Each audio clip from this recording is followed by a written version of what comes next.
Huawei is building 5G in Russia and China. This could be the start the United States used to look down on they.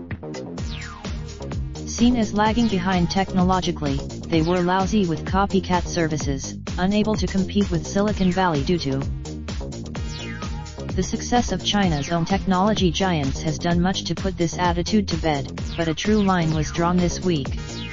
Russia and China. At the heart of this divide is the Chinese firm Huawei, the world's biggest telecom equipment supplier and undisputed leader in 5G networking. Washington has been, the US has also been, warning that Beijing could use the sensitive data infrastructure for spying. Huawei has while some US cities have begun rolling out 5G technologies, analysts the Huawei ban risks slowing down countrywide adoption, and could see it lag behind China.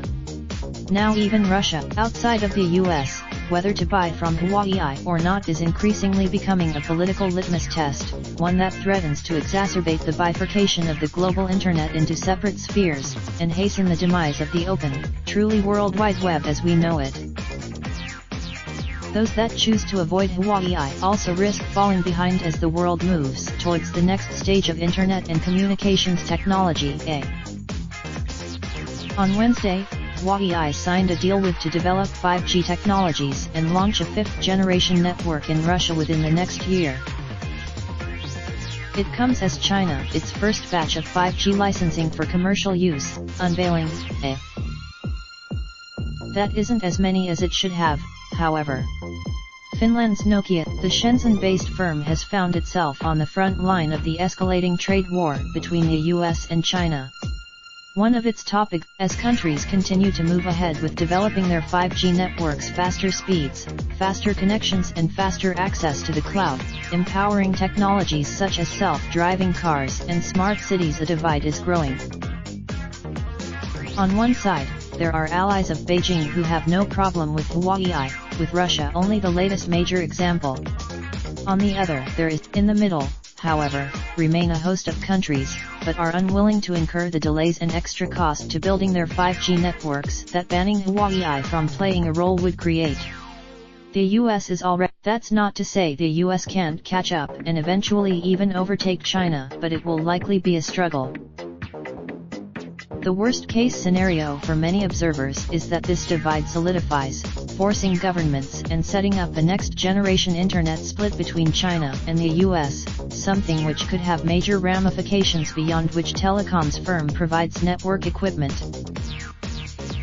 Having the vision of the Internet as an open and shared platform in which technologies and standards cross borders and develop in a globalized fashion is one that has always been more of a guiding light than an actual reality. But in recent years, the tensions between how the Internet was conceived and portrayed, and how it actually exists, have only grown. As the authors of that fragility has only become more apparent.